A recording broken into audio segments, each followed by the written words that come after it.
Yes, my friends, welcome back. 4 massive stories to break down for today. Finally, the news we've all been waiting for a goddamn long time has been announced, and Mauricio Pochettino has signed the contract and is set to take over as our new manager. It's done. Finito, my friends. And before we end things, we discuss massive updates around Manuel Ugarte, club multi-network plans, and end of season awards. So right now, my friends, this summer, is going to be massive.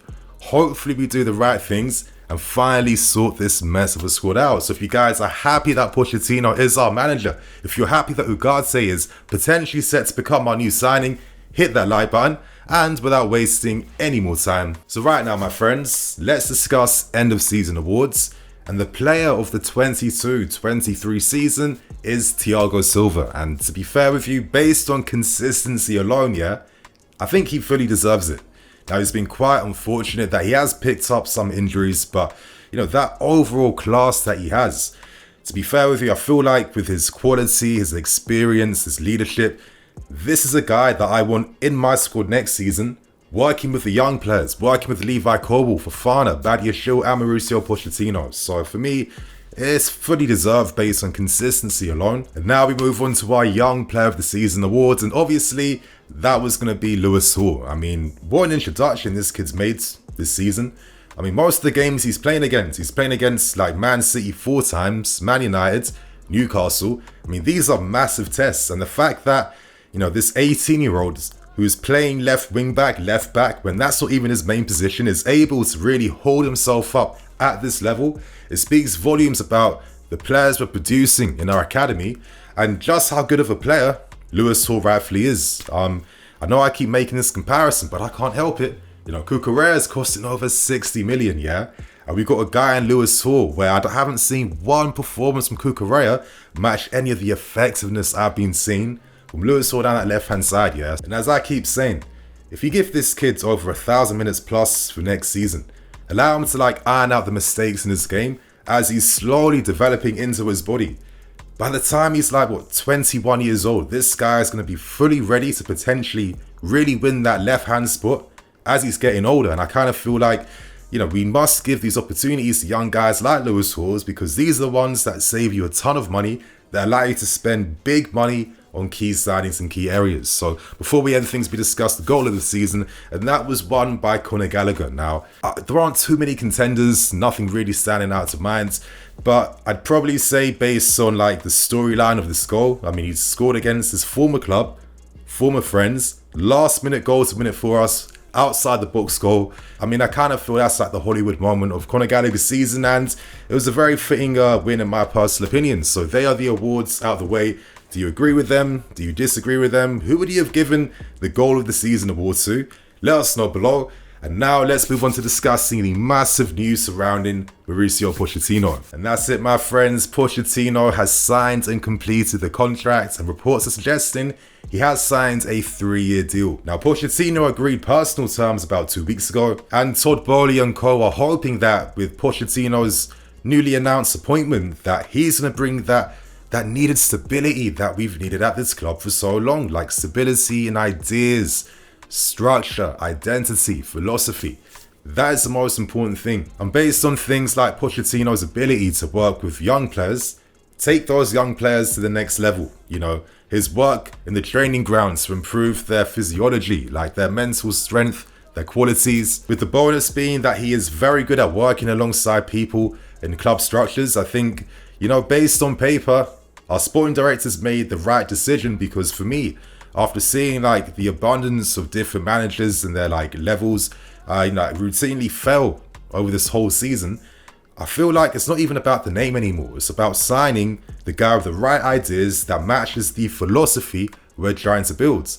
It'd be very easy for us to just look at our disappointments this season and then go back to a tried and tested but kind of fearful route of prioritizing the now instead of developing the projects and continuing to build things over the next few years. Because I think realistically, we're a club that can't sign the very best of the very best. I feel like for us to get to that level where we can win Champions Leagues and compete for the league, we have to develop a core identity around quality young guys under 24 years old, because once they turn around 25, 26, hopefully by then we have a super team, and I'm expecting positive things for next season, but I'm not expecting miracles. Regardless, the two things that must be done right now that Pochettino has become our new manager, we must cut this squad down, like dramatically. And the fact that we are really focusing our attention now on selling players and loaning them out, hopefully we can reduce the squad size before pre-season so Pochettino has an easier time. I kind of feel like we must make the managers' lives a bit easier in regards to like this. And in my opinion, for me, I also hope that Pochettino can hopefully try and influence Mason Mount to find agreement to stay at the football club. I really feel like in the midfield three of, let's say, Ugarte ends on the right hand side and Mason Mount on the left, I think that's a very strong midfield. That's a very balanced midfield. It has the goal threat, quality, the pressing, and I'd be very interested to see if Pochettino could make me feel like that actually happen for next season. But regardless, my friends, how do you feel about this news? We wait for the official announcement right now. Hopefully that comes by tomorrow. I mean, we've waited long enough. The season's over right now, and yeah, now we can fully focus on preparing for the summer, because this summer, in my opinion, is going to be massive. Like, we can't play around. No more excuses. Like, the owners, the sporting directors, the staff, now they have no distractions. They don't have to like get rid of the old anymore. Like, they're in their first proper full year, fully taking over, and like our hands are literally in the fate of our sporting directors. So it's up to these guys to really prove and show why we spent so much time and money bringing them into this club in the first place. So they're my thoughts, opinions. Pochettino is our new manager. Share yours in the comments too. And now let's move on to another breaking story surrounding Manuel Ugarte. So things are starting to heat up a little bit more now. Things are starting to cook up behind the scenes. And at this point in time, as we all know, we're currently trying to do an Enzo Fernandez type of deal when it comes to signing Ugarte. So basically that means that we're looking to overpay the valuation of Ugarte's release clause in hopes that we can pay for the overall package then in installments. But the bonus we're offering that Paris Saint-Germain haven't matched at this point in time is offering players on loan to Sporting Lisbon instead. And, Lisbon have been quite flexible when it comes to accepting these types of deals. Remember when Paris Saint-Germain signed Nuno Mendes? They signed him on loan first with the option to buy at around 40 million euros. But when Nuno Mendes went on loan to Paris Saint-Germain, Sarabia went to Sporting Lisbon in the other direction. So, they're very much open to this type of move. And with the amount of players we have to get rid of, I think that is the most responsible thing to do, to try and offer as many as we can in these types of deals to see what we can do. I mean, it's not going to hurt us right now.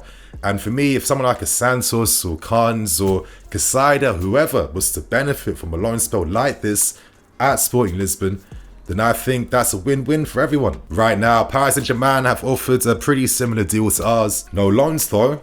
And currently, Ugarte is in Porto holding discussions with his agents over the proposals from both us and Paris Saint-Germain. Now, do I think that once Pochettino is officially announced that we might speed up the process of signing Ugarte?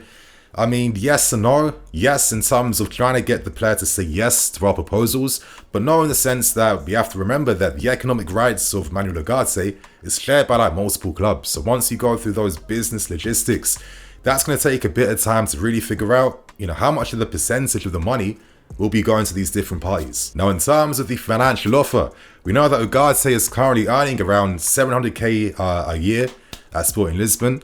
The offers from both us and Paris Saint-Germain are very identical. We're offering between 5 to 6 million euros. And at this point in time, we are actively encouraging Ugarte to accept our proposals. Pochettino really wants this player. And I kind of feel like this is the right type of player for Pochettino.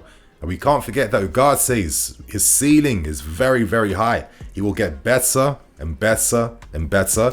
And I think right now are some of the qualities he's showing defensively in terms of his, mental abilities as well. His intelligence in terms of finding the right holes to close up, being that passing option, knowing when to trigger his presses, knowing when to push higher up.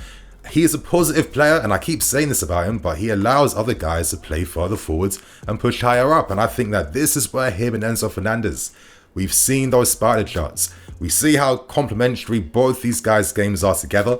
This could be a very interesting and very intelligent masterstroke. Regardless, we wait right now.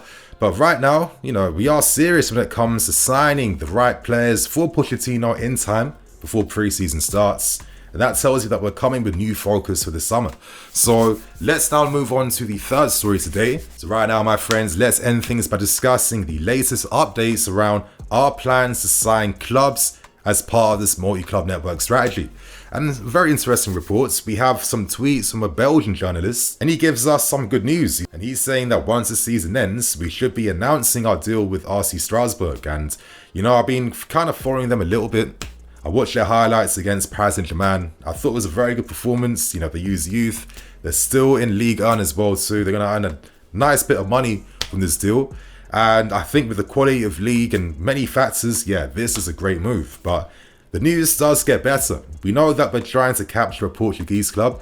We've had difficulties in trying to negotiate with Portimonense, but it seems like we have turned our focus now to a different club, and that is Rio Ave. And I'm probably saying their name right.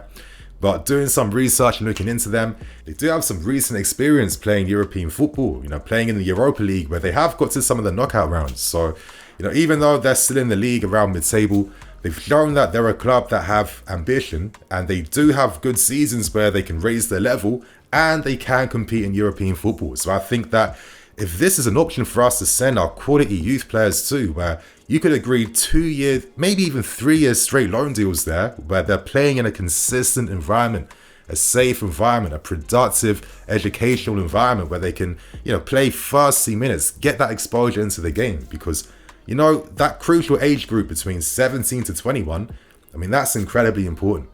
I mean, a lot of times you kind of like get your technique on point once you get to like a certain age, but like the fundamentals, the experience, how you carry yourself as a pro, etc., etc. There's so many things to learn as your body is also developing at the same time. And my thing is now, what does this say for the future surrounding players like Mendo Odoru, maybe Charlie Webster, many others? Because if we're able to acquire at least 2 feeder clubs before pre-season starts, could this not give us some leverage and some opportunities now to maintain these guys, still own them, whilst giving them the first team football they need? Because the thing is, if they were to get like 2-year loan spells, for example, who knows what opportunities are opening up in the squads as time goes on. So you want to prepare yourself for that. You want to be playing football right now so you can maximize your potential and really try and improve as a player. And the thing is too, is that we must remember that there's business behind this, because we're acquiring feeder clubs from like strong leagues, you know, Ligue 1, the Portuguese league. Let's be realistic. Every youth guy that we sign, all of these guys won't make it here. They're not signing for us because they have hopes and ambitions that they'll definitely be first team starters. Of course, they're going to try to do that, but they know that if you're signing for us, that's going to help accelerate your career and kind of put you forward, because we have had like a recent history of demonstrating this. So imagine the types of fees you could receive for certain players that don't have any space in your squad, but their valuations have been rising and they maintain like a good standard because they're playing in top 5 leagues.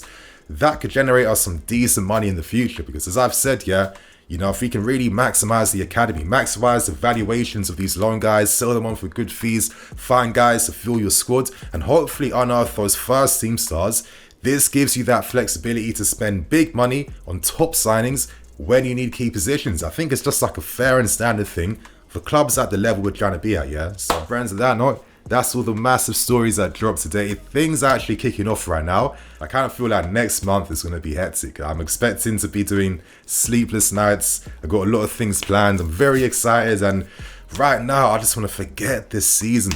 I want to forget this season. Like, it's just been a struggle after struggle after struggle. And it's time to think about new things. So my friends, on that note, I'm EFC. This is BlueLionsTV. I'll catch you guys later with some more videos.